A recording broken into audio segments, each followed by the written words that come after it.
Number 200, Johnny English invested $20,000 at a rural bank at an annual rate of 10%.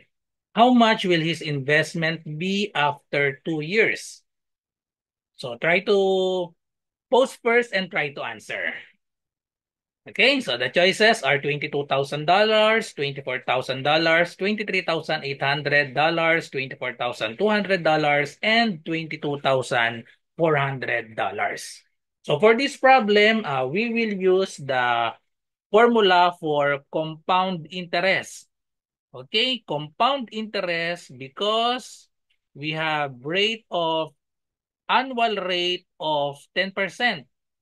So every year, there is a 10% interest. Okay? So use this formula.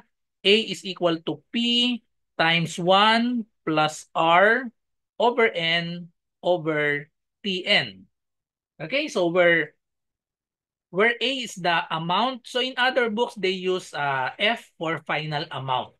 Equals P, the present value or the principal, times 1 plus R is the rate, R for rate, N is the number of times interest is compounded per year. So number of times interest is compounded per year. So in this problem, we have annual. Annual, so that means one interest per year.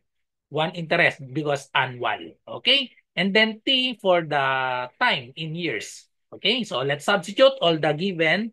So we have A is equal to, we're looking for the amount. So how much will his investment be after 2 years? So the principal is $20,000. Okay, so we have just copy 1 plus R is the rate. So we have 10%, convert 10% in decimal. In decimal, 10% is 0.10 or simply 0.1. Okay, 0.1 over N is the number of times interest is compounded per year. So we have annual. So that means only one interest per year. Raised to Tn. So T is the 2 years. So we have 2 times N. Same with this. So we have 1. Okay. So just compute this manually. So we have A is equal to 20,000 times 0.1 divided by 1 is still 0.1 and then add 1. So we have 1.1 raised to 2 times 1, we have 2. So just solve manually. We have 20,000, 1.1 square. So we have 1.1 times 1.1. So we have 1 times 11. We have 11 and then another 11. Add this. So we have 121. Count the number of decimal places. 1, 2. So therefore, we have 1.21.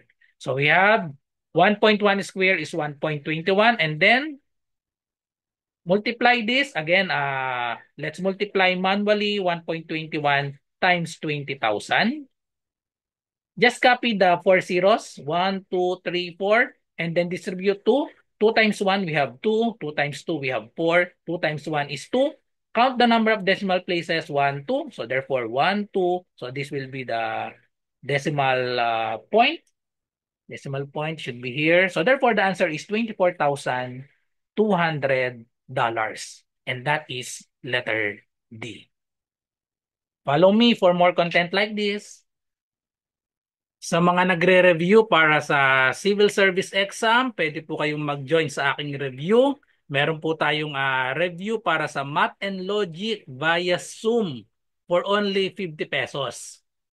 So ano yung mga kasama dyan sa 50 pesos? Meron tayong 10 sessions, February 10 to 19, 2025, 7 p.m. onwards. So more or less mga 2 hours po yung bawat session natin. 10 sessions po yan, 10 to 19, 7 p.m. Okay, so meron tayong GC at exclusive FB group. Meron tayong Google Forms practice test. Sessions are recorded para kapag hindi kayo naka-attend, mapapanood nyo pa, i-upload ko po yan sa exclusive FB group natin.